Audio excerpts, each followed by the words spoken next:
Hello everyone. Today, let's understand the topic of U.S. consumer inflation moderating while upside risks remain. Especially with the news about renewed conflict in the Middle East. It sounds like a lot, but we can break it down together.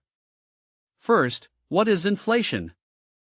Inflation is simply the rate at which the prices of things we buy, like groceries or gas, go up over time. When inflation moderates, it means those prices are rising more slowly than they were before. It doesn't mean prices are dropping, it just means the sticker shock might be easing up a little bit. This matters to you because inflation directly affects your purchasing power. Purchasing power is the amount of goods or services you can buy with $1. Think of it like this: if you have $10, and the price of a gallon of milk goes from $3 to $4. You have less power to buy other things with that same $10. When inflation moderates, your household budget may stop feeling quite as stretched as it did when prices were jumping quickly. However, there is a catch. The experts talk about upside risks. In finance, an upside risk is the possibility that something unexpected could cause prices to go back up, or go up faster than planned. Right now, there is concern about the renewed conflict in the Middle East. Why does this matter? A lot of the world's oil comes from that region. If conflict disrupts shipping or production, the price of oil can spike. Since oil is used to transport almost everything we buy, a rise in oil prices often leads to higher prices at the gas pump and the grocery store. For ordinary people, this means that while the recent trend is good, the situation is still uncertain.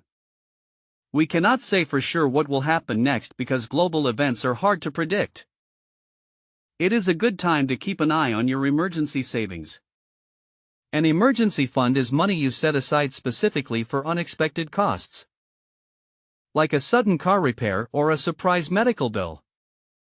Having this buffer helps protect you if prices do take an unexpected turn upward. For beginner investors, this news affects the stock market.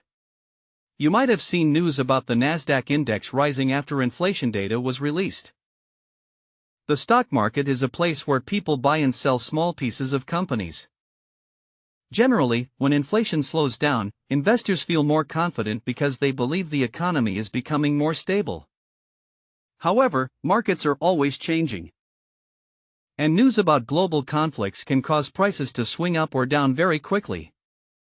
It is important to remember that nobody knows exactly how the market will react tomorrow. One important point to remember is to avoid panic. When you see big headlines about conflict or inflation, it is natural to worry. But a steady, long-term approach to your money is usually better than making quick moves based on one day of news. Focus on your own financial goals rather than daily price changes. To summarize, U.S. consumer inflation is rising at a slower pace, which is a hopeful sign for household budgets. However, global uncertainty, like conflict in the Middle East, reminds us that prices could still go up unexpectedly. Keep your emergency fund ready and stay focused on your long-term plan. You for watching. Subscribe for more useful finance information. Thank you for watching.